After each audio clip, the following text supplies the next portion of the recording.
So today's episode is a special one because it's all about you.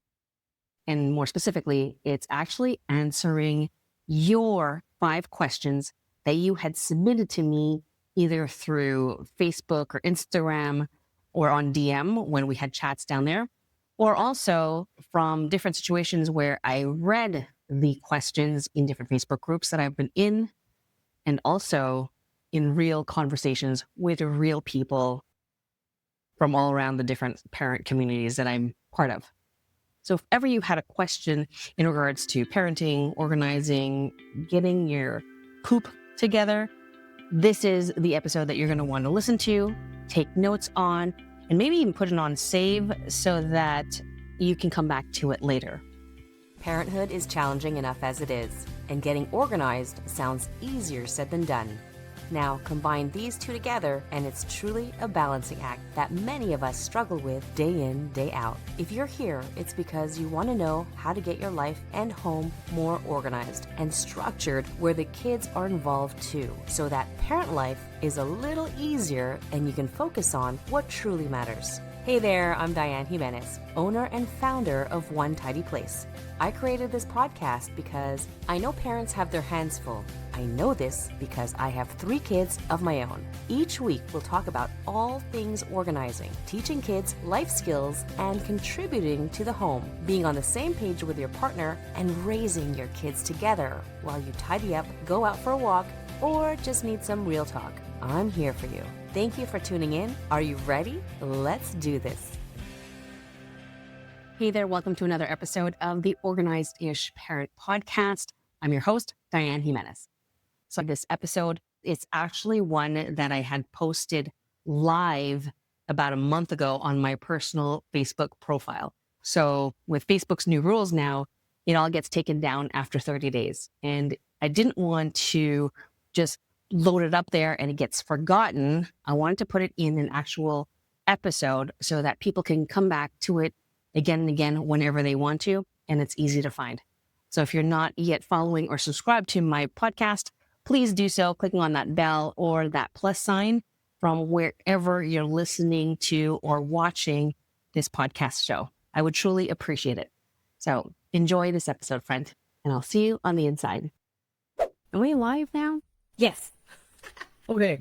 I haven't been live on Facebook on my main page in years. I mean, let me start back. I haven't gone live through my laptop in years. I think since the pandemic, I used to go live often.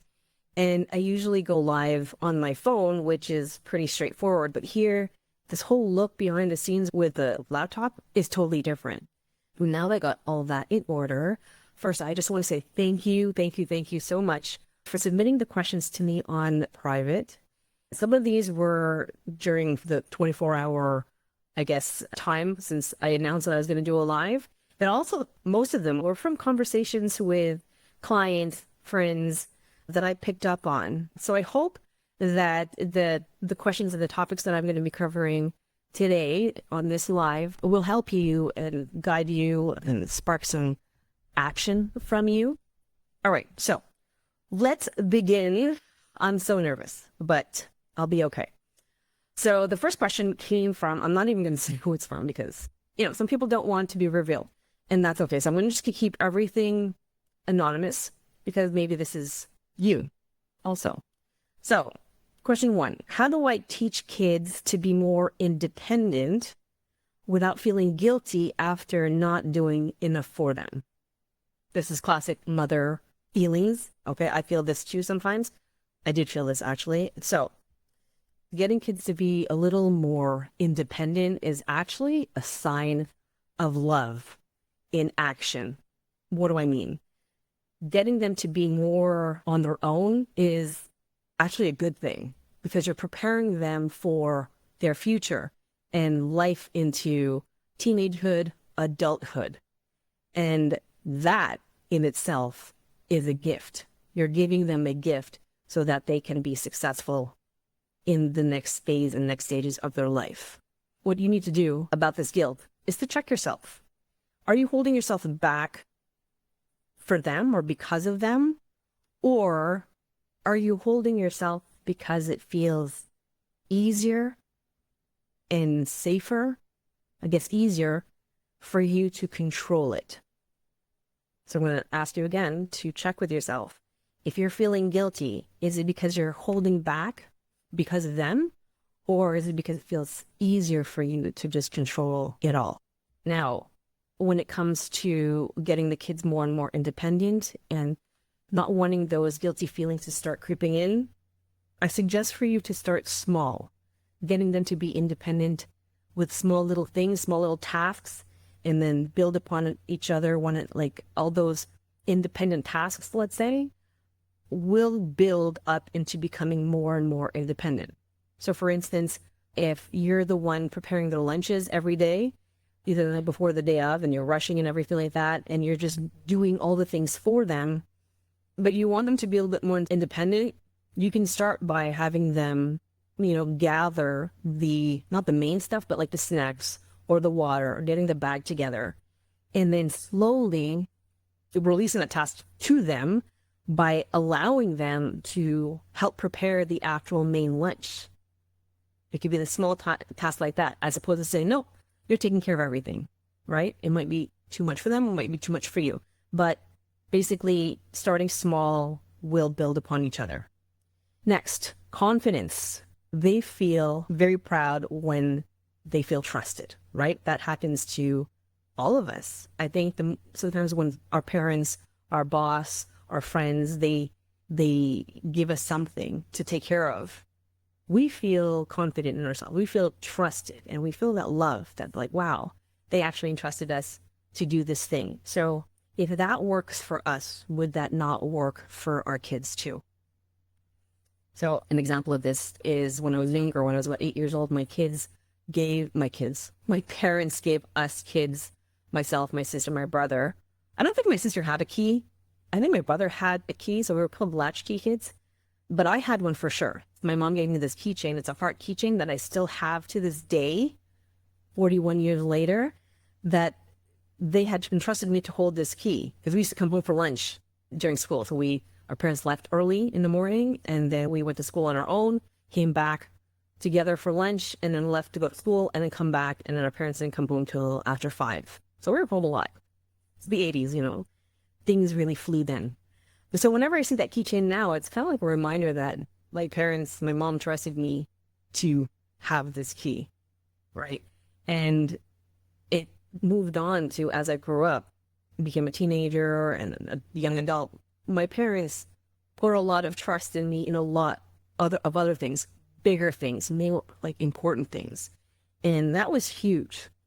Now, I don't want to get into that, but those who know me personally and stuff, they know the things that I've been interested with. And I think it's pretty cool. It makes me feel really proud. So the thing to remember here about the whole guilt thing and letting your kids go to do more things on their own is that you are the parent. You are the guide. You're not the helicopter that's supposed to hover over them all the time. It's very difficult, but we need to also let them fly. All right? I know that's probably a little long-winded, but I hope you got that. All right, let's move on to question 2. By the way, if you see me looking down, it's because I took notes, okay? Because I can't remember everything, and I'm going to end up like mumbling and bumbling and just going off the rails, which I tend to do. All right, so what are the routines that I can set up in the morning or after school so it's not total chaos? If you're watching this, drop an emoji on the comments or something and say that, that's totally you in the morning or in the afternoon.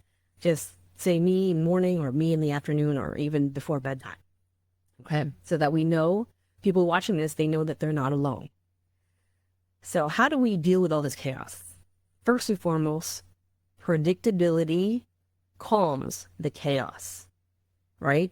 As humans, when we know what's happening next, when we can, we see the future, we see what's up next, there's no surprises, there's no uncertainty, and there's no those feelings of anxiety, right? So if you have kind of like a routine or a sequence of events that they know about, the more calmer they will feel and the less frantic it'll be in the morning. So an example that's a little has to do with the routine. For those of you who don't know, I do also work part-time at the elementary school near my house. And I don't always monitor the same class. I go from different classes, like in the last couple of years, few years that I've been doing this. But also sometimes on rainy days, we stay inside, the kids eat inside and the recess is inside. So us monitors, we get to roam around the hallways and monitor multiple classes, right? That's just the way it works. And so for all the teachers, just so you know, there is an agenda of the day that's right there, smack dab in the front, every hour, what is happening. And I assume, because I'm not there in the morning, the teachers do a run through of what is to be expected that day. So if your kids know the order of events, what's happening the second they wake up in the morning, what's the next thing to do, what's the next thing to do after that, and this is on repeat because they have to wake up every morning, right? It becomes less chaos, one more calm. So the chaos part can also come from the transition. After school, they come home, whatever happens after school, it could be activity time, it could be like, let's get ready for homework, or they want to play outside or something, or even coming back from outside and coming in and trying to calm them down. All those things can be very chaotic. So little story here, when our oldest one was still in daycare, we got a note actually from the daycare educators about our oldest one's behavior. And this is before, I guess he was 4 or 5 years old. So the next year after, he was going to elementary school or kindergarten. And they're just letting us know, because they do evaluations at the daycare, that he had trouble when activities would change. And they noticed that. And so much so that they had to give us a note and we talked about it, right? And then I started picking up on it when we were at home, when it was time to go from playtime to, okay, we're moving activities and we're going to come down and sit down and eat. And then, from that to the next activity. And there's always chaos. There was always crying. There was always like resistance and pushback. So what we did was we built a system or a sequence, just like morning routines, of events. So what we did with our kid was like, I gave him warnings, like, okay, in 10 minutes, just letting you know, we're going to be doing this, the one thing. Okay, 5 minutes, 2 minutes, blah, blah, blah. So even with the kids that I deal with now at the school, I have grade 5s, I still have to give guys, 5 minutes, and then we got to clean up. Okay, you have 4 minutes. I look around who's still eating. There's 4 minutes left, just so you know. Okay, so doing some sort of letting them know that we're about to change can help kids to adjust to the next activity. Another thing that can help are visual cues. So when kids see the flow of the film, the routines will work better. So what do I mean? When they wake up in the morning and, they know that they have to go to the bathroom, obviously because they need to, but when they get out of the bathroom, do they turn right to go to their bedroom and do the things they need to do, change, make their bed or whatever? Or do they go left and go to the kitchen? Or do they turn on the TV? What is it? So here, the way your home is set up, and obviously you need to walk through this with them, is key. The next thing to do to help with the chaos is prep yourself. So whether you prepare everything that are bottlenecks in the morning, like what to figure out for breakfast or lunch, or to figure out for the kids that they don't know what to wear the next day, sometimes prepping things the night before works, or you have to wake up a lot earlier to get everything set up. So you decide. But the thing here is preparing yourself beforehand is a huge help, and it will reduce your stress and the chaos. Involvement. The last thing here that I wrote down here is to be involved.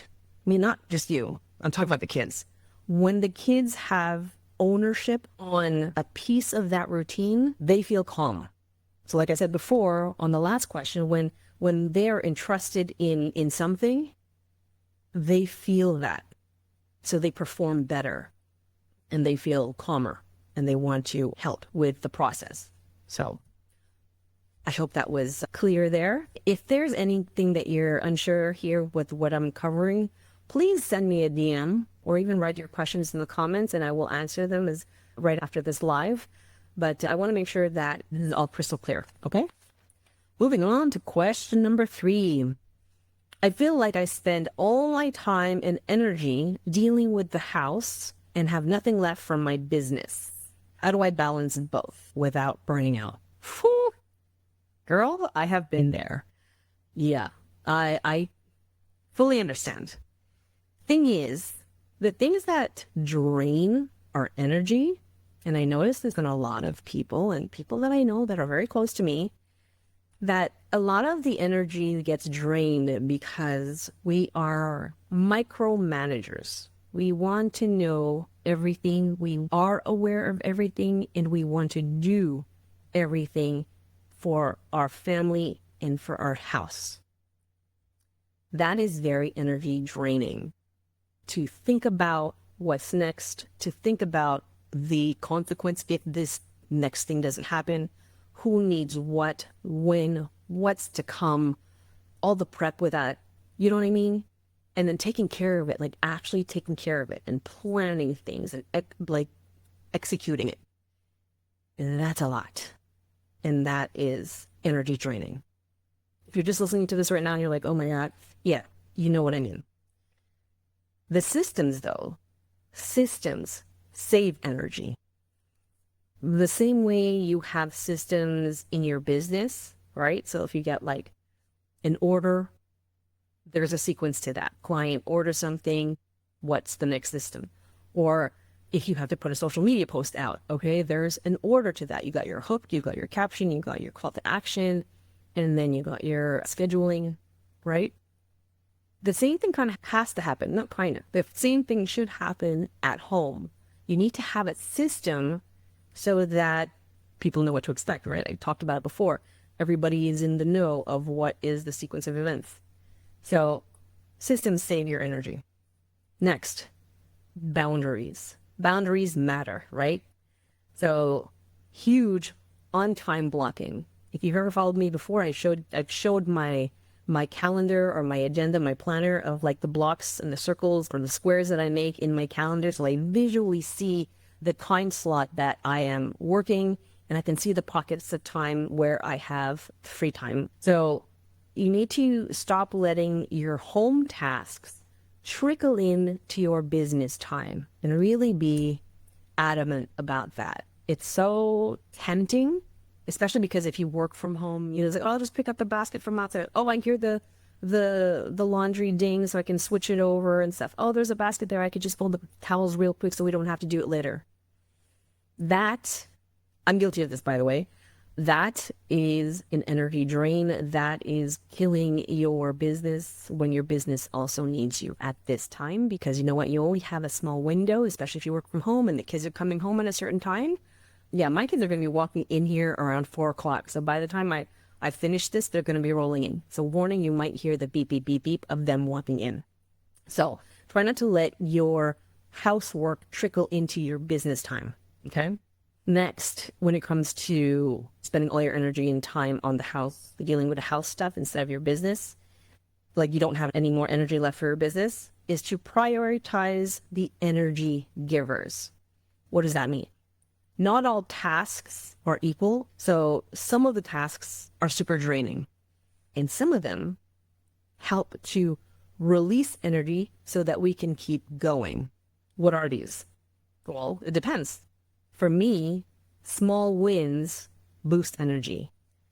Sometimes I just need to do that one task in this amount of time, and then all this energy is released so that I have more energy for my business. So I have that, at least that was done.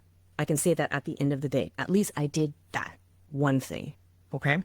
And huge thing is teamwork. Teamwork is huge in leveraging yourself to get more energy. So if everything is all on you to do, that ain't teamwork. Duh, right? Duh. So if you end up doing everything for everyone all the time and micromanaging, right? Something eventually is going to give. Either your business is going to give, meaning like clients, or you're just not putting yourself out there, or you're just like, this sucks, like, why am I not growing? 2, it could also be us, you, burning out because you're just doing everything and you're staying up late, burning the midnight oil because you want to get things out there. I get this. I've been there. I get this so much. So please, if you resonate with the pictures that I'm painting for you, watch this segment again. Okay? Moving on. Let's cool. I have 2 more questions and it's only at 3:30. But I also don't want to finish exactly at 4 because when the kids come, I get very distracted. I don't know. Is it just me? All right, next. We tried chore charts, but they give up on it after a week. Meaning, I guess, I don't know who the they is, but I'm assuming it's the kids or is it the parents? I don't know. But let's just say it's everybody. Like they get the chore charts and they buy them at the store and they're like, everybody's gung-ho and like, oh, we're going to do it. It lasts like a week or 2. And then maybe like the weekend comes by and then after that it's nobody is touching anything. And then what happens? Well, we're back to square one or -1 because now things are more of a mess and you're frustrated. You're just like annoyed and you're done. And now you still have to clean everything up or do the things that you thought other people were going to do. So that's what I mean by the -1. You're not only at like, oh, I need to do this. You're now at like, oh, I thought this is being done by so-and-so. Oh, this hasn't been done in a long time. So now there's more stuff to do. Oh, this sucks. I'm frustrated. Because you're not even at -1. You're minus like 3, 4, or 5. You know, that's not cool. So just wanted to let you know that first thing, the chart that you buy or that you get, that you create, that you make up, whatever, it's not like the substitute of you. It's not like, oh, the chart's there, they're going to do it. Clearly, because the family has given up after like a week or a weekend of it, right? The chart is there, but as a visual, physical cue, a reminder that things need to be done, a reminder for everyone in the house that these are things that need to get done. So it could be a chart for them. Well, obviously it's for them. So it's a visual reminder for them, but it's also a visual reminder for you, the parents, not just the mom, but both parents to be on the same page about this, to be persistent. Maybe it's a wrong word, but I guess persistent, yeah, to be a reminder for them to keep going, to remind them of like, hey, guys, don't forget, it's garbage day tomorrow. Don't forget the chart is there. Things need to be ticked off. Because once you buy something or once you decide like, hey, this is what I want to do, you need to commit to it for things to work. Now, I don't want to bring marriage here, but you got married, you committed to marry the other person. If you're not working at it, it's going to fall apart, right? Marriage is work. Love. It's up and down, right? It's all beautiful up and down, but the work is the work. The work is what makes it work. Okay? So, same with the chore chart. I'm putting it there with marriage. It's work for everyone. And that's okay. Because the consequences, and I listed them just before, the consequences are if you're not going to commit to it and you're not going to be consistent about reminding them, it's all going to fall back on someone. Can you guess who that someone is? Right?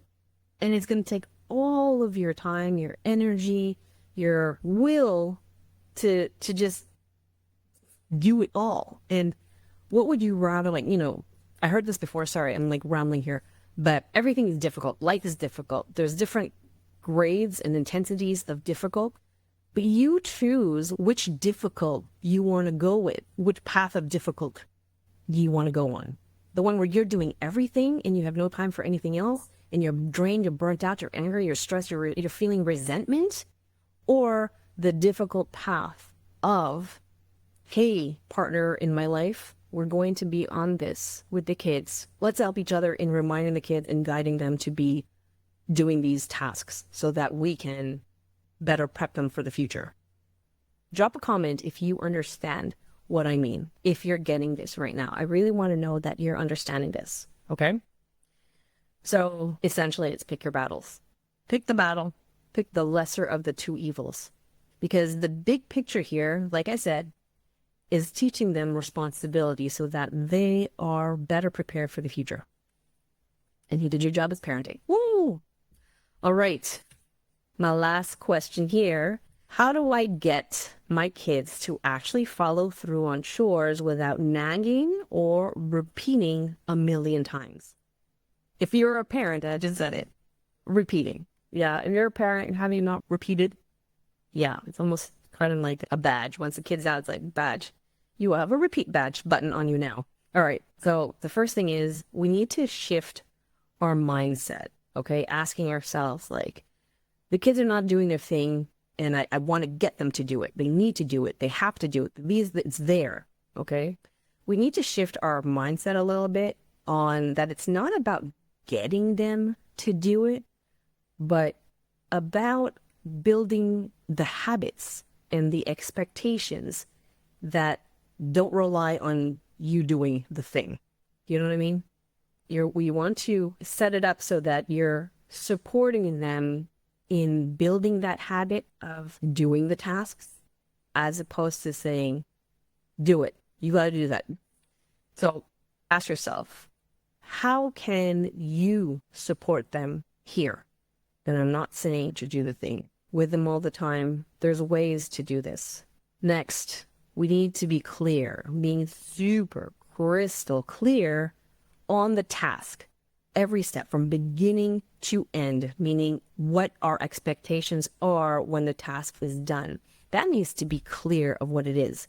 And it doesn't need to be the full task, especially if the kids are small, but it could be like the smallest thing. It could be just when you finish your meal, okay, I need you to put your plates away. Okay, what does that look like? Where do the plates go? Is it by the sink? Is it in the sink? Is it in the dishwasher? Where are the utensils going? Are we scraping the plate first? That's what I mean, like crystal clear about the sequence of events. The more they know about what's next, what comes next, the calmer they will be, the more focused they will be. I'm going back to all the other stuff, but it kind of all relates, right? But here you need to be crystal clear from beginning to end of what is expected of them. Okay? Also, sometimes you and your spouse, you and your partner speak differently. Not sometimes. We do. We speak differently. We give information differently. We project our voices differently. Okay? And that's fine. That's normal. The important thing here is that you both are clear on what the task is from beginning to end and expectations, that you're both on the same page about that. Because the kids will always look for loopholes. And wherever there's loopholes, things are unclear. So I'm just not going to do it. And then who's frustrated in the end? You. Okay? You end up struggling. You end up having to repeat a bajillion times. So what ties in with clarity is consistency. I think I said it on the other questions too. So if there's any change during the week, let's say they have a task to do and there's a change, maybe it's on this day, maybe it's on that day. Oh, sometimes I tie it like this, or sometimes we put it over here. Sometimes we put the plates in the dishwasher. Sometimes we put it on the counter here. No, consistency. Same thing all the time. Because if it changes all the time, they're going to tune out. They're like, no, done. It's too fuzzy. I don't know what you want. Kids, they thrive with structure.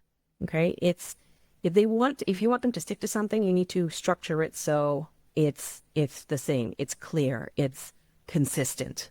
The more that they do something consistently, the more it will become an automatic. There's a saying here that I heard so many times. Repetition is the mother of all skill. Like, I know I talked about repeating yourself a bajillion times and then that will be the skill. No, it's not that. It's about doing the same thing over and over. So there's like mastery. There's an automatic to it. And from that, once they master that skill, once they're able to do that skill, you can add a little bit more, just a little bit more, so that they keep going and have more responsibility, a little bit more responsibility, and then a little bit more responsibility, and gain that independence little by little. You see what I'm saying? I talked about this before, layering little by little those are responsibilities so that they can become more and more independent. Okay? Let me know if you understand this. Let me know if you're getting this. You can drop your comments below when you're watching this. All right? Next, how do you get your kids to actually follow through without nagging and repeating it a bunch of times and going nuts? Ownership. If they feel like the task is theirs alone, then it's less for you to have to chase. The ownership can be like the full task. Like for instance, for the bathrooms, our oldest two are responsible for cleaning the toilets and like the toilet bowl and around that, as well as the sink and the counter. The dishwasher, they split the task. This time, this season in our life, it used to be one person a week to do the dishwasher. Now the three of them are emptying the dishwasher every single day. They understand it. It's a little chaotic for me and my husband, but you know what? Sometimes we need to let things go and let them figure things out. But we do have expectations, so they need to respect that. Okay? Yeah, so this ownership can be the system. Like I said, my daughter or my son, they do the toilets. It could be ownership on the rewards. Maybe there's something that they did and the reward belongs to them. Or it could be even the ownership on the timing. Like I said, the dishwasher, the kids do their own segment, which takes up a certain amount of time. So the more ownership they have on something, the more they're willing to do it. Okay? And again, your role in this whole thing as the parents, plural, you're the team leader. So if you're forcing things too much, do it. You got to do it. You got to do this. You got to do this. They're going to collapse. Something is going to collapse. Okay? It's like taking putty in your hands. You can take putty and mold it and shape it into whatever shape and form you want, right? Have you ever squeezed putty so tight in your hands? What happens? The whole thing collapses and everything just wants to escape. The same thing can happen with your kids. They don't want to be there. They don't want to do it. They want to get out of here. There's going to be pushback and just like chaos. All right. So that's it for the questions. I hope these helped.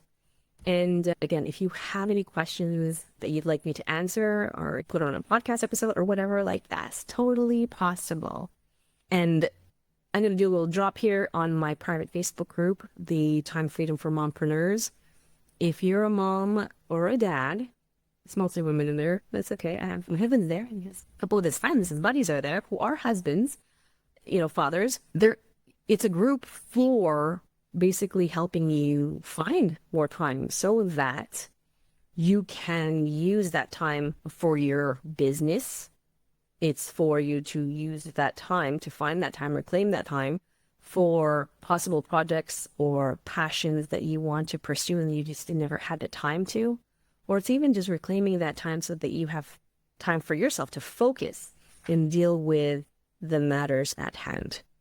Okay? And that's what all these questions were for, was to help you find yourself and reclaim your time, reclaim yourself. So join the group, Time Freedom for Mompreneurs. I go live weekly in that group every Wednesday in the daytime, where I answer specific questions or I show you stuff in the back end. I even show parts of my house and we'll even organize things together. I hope to see you there, and thank you so much for watching. Have a wonderful rest of your day, guys.